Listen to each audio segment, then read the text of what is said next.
Let me ask you something, and I don't want you to answer quickly. I don't want you to say the first thing that comes to your mind. I want you to really think about it because this question is simple, but also very deep. What is your biggest fear? Not the fear you say to people, not the fear you joke about, but the real one. The one that appears when you are alone, the one that you don't like to talk about. Today, we are not just talking about fear, we are exploring it. And to do that, I'm here with someone very special, a man who has lived many experiences, many difficult moments, many changes in life, someone who has seen fear in different forms. Thank you for being here. Thank you for inviting me. And I like your question because fear is something we all have, but we don't always understand. Many people think fear is just something negative, something we need to eliminate.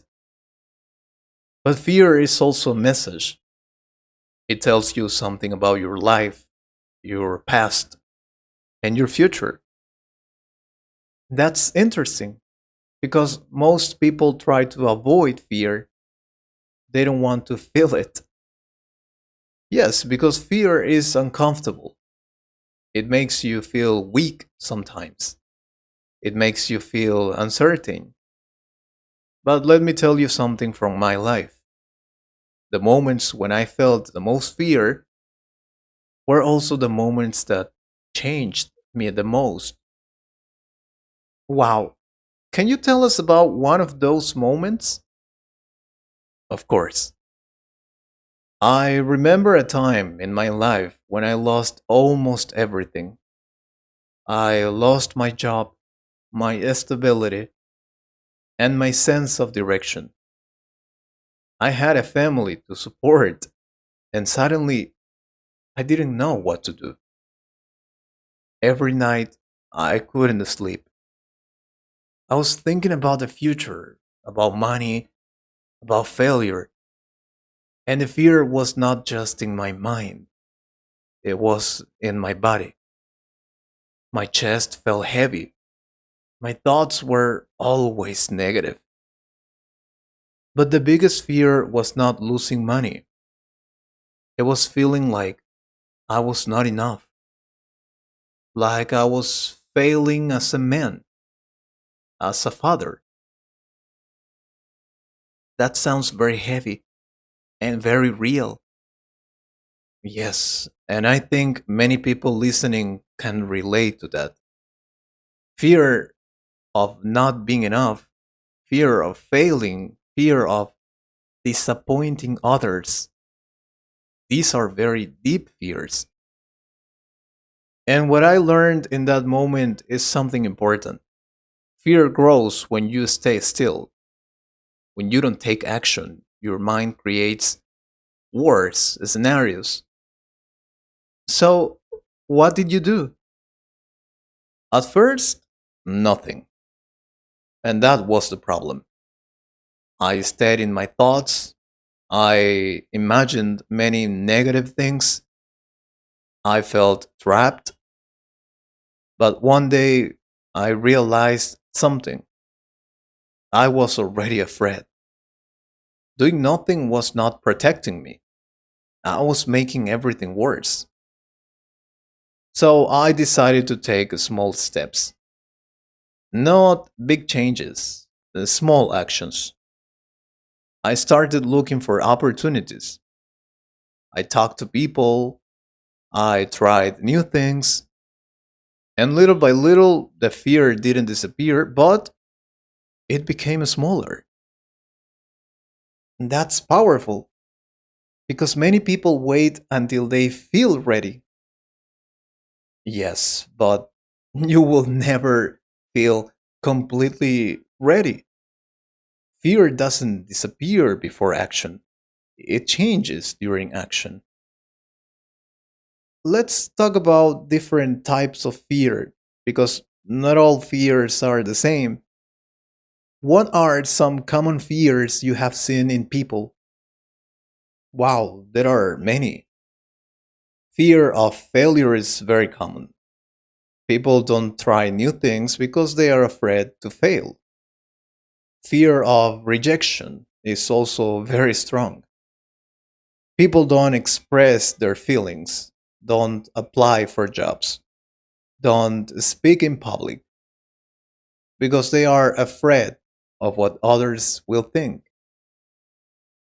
Another big fear is the fear of change. People stay in situations that make them unhappy, jobs they don't like, relationships that don't work, just because they are afraid of the unknown. That's true. Many people stay in comfortable situations even if they are not happy.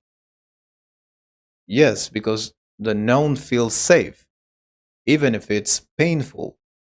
The unknown feels dangerous, even if it has opportunities. What about fear of speaking English? I think many people listening feel that. That is a very interesting fear, and I have seen it many times. People are not really afraid of English, they are afraid of judgment. They are afraid of making mistakes and looking bad in front of others. But let me tell you something, nobody is thinking about you as much as you think. Most people are focused on themselves. And also, mistakes are part of learning. If you are not making mistakes, you are not growing. That's something people need to hear. Yes, because fear of speaking can stop your progress for years. Now, let me tell you about someone I knew. A friend of mine had a big fear of public speaking. Even in small groups, he felt nervous. His voice was shaking. His hands were moving. He avoided situations where he had to speak. But one day, his job required him to give a presentation. He had no choice. And something interesting happened. He was still afraid, but he did it. Not perfectly, but he did it. And after that, he realized something. The fear was bigger in his mind than in reality. So the experience changed his perception? Exactly, because fear often exaggerates reality. Okay, let me ask you something. Do you think all fears are bad? Or are some fears useful? Hmm, that's a very important question. Not all fears are bad. Some fears protect you. For example, fear of danger, fear of risky situations.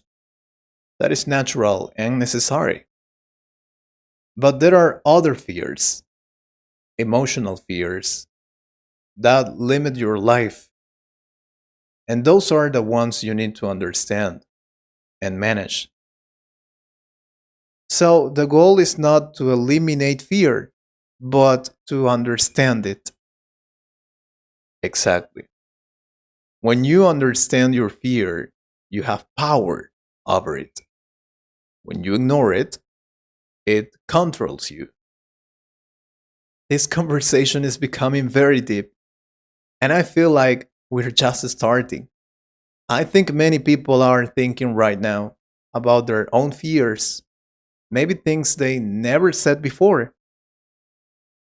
Yes, and that is good because awareness is the first step. Okay, I want to go even deeper. I want to talk about how to face fear, practical ways to deal with it, and maybe how fear can actually change your life. Yes, because fear is not the end of the story, it is the beginning of something. We talked about fear, where it comes from, how it feels, and how it can control our decisions. But now I want to go deeper, because understanding fear is one thing, but facing it is something completely different. So let me ask you directly, how does a person start facing their fear, especially when it feels very strong and very real? That is a very important question, you know? And I will answer it in a very honest way. You don't start by being brave, you start by being honest. Many people say, I am not afraid, but that is not true. The first real step is to accept your fear, to say, yes, I am afraid of this. Because when you accept it, you stop fighting yourself and you start understanding yourself. And after that, you take small actions, not big, dramatic changes, small actions. Because fear becomes stronger when you see it as something big and impossible. But when you break it into small steps, it becomes manageable. Let me give you an example. If someone is afraid of speaking English, they don't start by giving a presentation in front of many people. They start by speaking alone, then maybe with a person, then in a small group, step by step. That is how you build courage, slowly. So, courage is not something you have, it's something you build. Exactly. Courage is like a muscle. The more you use it, the stronger it becomes. But you need to start, even if the first step feels small. Now, I want to talk about something deeper, something many people don't realize. Fear is often connected to past experiences. Sometimes you are not afraid of the situation, you are afraid of a memory. For example, maybe someone laughed at you when you spoke English in the past. That moment stayed in your mind. And now, every time you try to speak, your brain remembers that feeling. It tries to protect you. But in reality, it is limiting you. That's very interesting because sometimes we don't even know why we feel afraid. Exactly. And that is why reflection is important. You need to ask yourself, why am I really afraid? Not just the situation, but the reason behind it. And sometimes you will discover something powerful. Your fear is not about the present, it is about the past. So, understanding your fear can change how you see it. Yes, because when you understand something, it becomes less scary. Now, I want to share another story, a very personal one. There was a time in my life when I was afraid of change.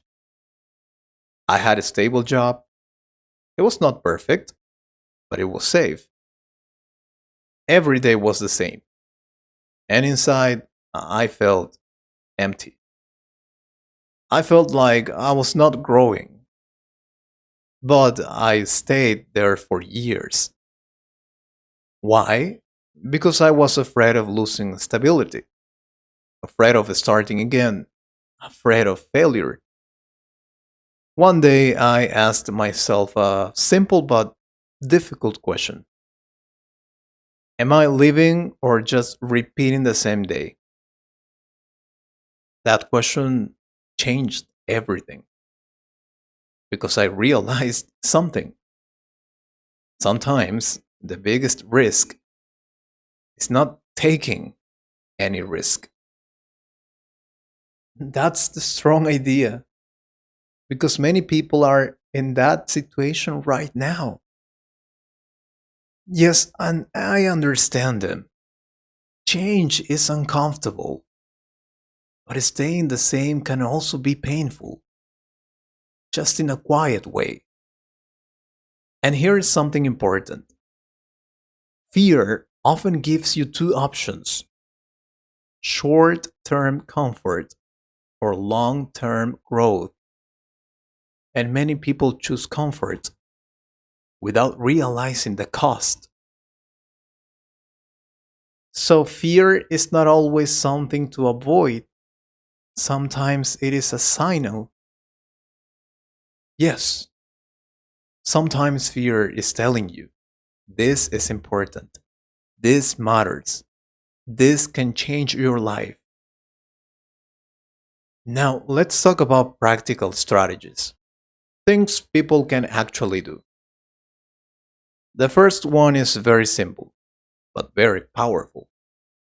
Name your fear. Don't say, I am afraid. Be specific. I am afraid of failing. I am afraid of speaking in public. I am afraid of being rejected. When you name it, it becomes clearer. The second strategy is to imagine the worst case, but also the best case. Many people only think about negative outcomes. But what if things go well? What if you succeed? What if your life improves? Balance your thinking. The third strategy, and this is very important: take action before you feel ready. Because if you wait for the perfect moment, you will wait forever. That's something people need to hear because many people are waiting. Yes, waiting for confidence, waiting for motivation, waiting for the right time. But life doesn't wait. Now, I want to talk about something emotional again: the fear of losing people. This is a very deep fear: fear of losing family, losing relationships, losing connection. This fear is different. It's not about action, it is about love. And it can create anxiety, sadness, and overthinking. But here's something important: you cannot control everything, you cannot control your life completely. And accepting that is part of growing. Ouch, that's difficult, but true. Yes, I know. And sometimes fear teaches you to appreciate what you have now, to value people more, to be present. Now, before we finish, I want to share a final reflection, something I learned after many years. Fear never completely disappears. Even today, I feel fear sometimes. But the difference is now I don't run away from it. I listen to it, I understand it, and then I decide. Because fear should not decide your life. You should. That is very powerful. And if you remember one thing from this conversation, remember this: you don't need to be fearless to move forward. You just need to move, even with fear. That's a perfect message, honestly. And now I want to ask you something simple but important. What is one fear in your life that you know you need to face, but you are still avoiding? I read you in the comments.